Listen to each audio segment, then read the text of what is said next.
So Tehran is responding to the attacks on Beirut by closing the Strait of Hormuz. Chief Foreign Correspondent Trey Yinks is live in Israel with the latest. Good morning, Trey.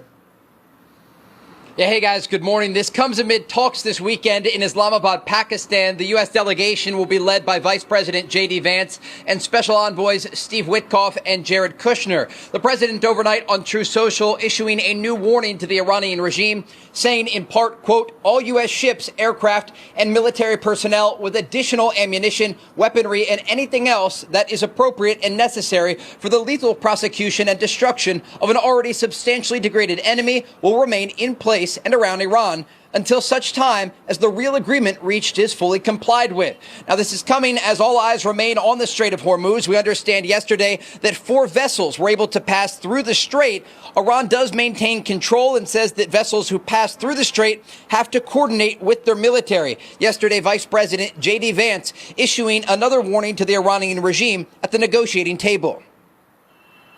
But fundamentally, the Iranians have got to take the next step, or the president has a lot of options to go back to the war. The more that they're willing to give us, I think the more they're going to get things out of this negotiation.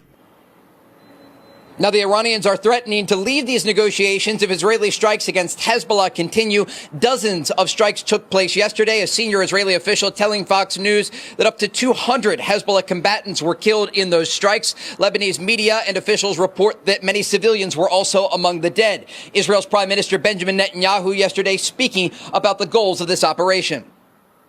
We have more goals to complete, and we will achieve them either by agreement or by renewing the fighting.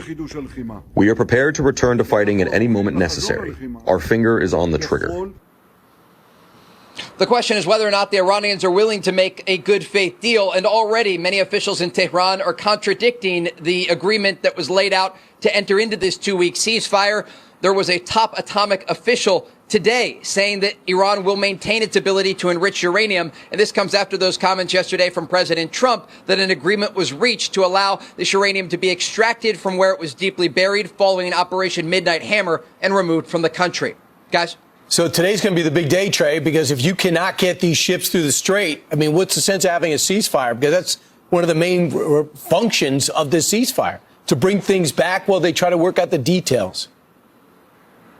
Yeah, absolutely. The Iranians lack leverage at the negotiating table, and once again, this is why they are trying to put pressure on the Strait of Hormuz, where around 20% of the world's oil exports actually pass through.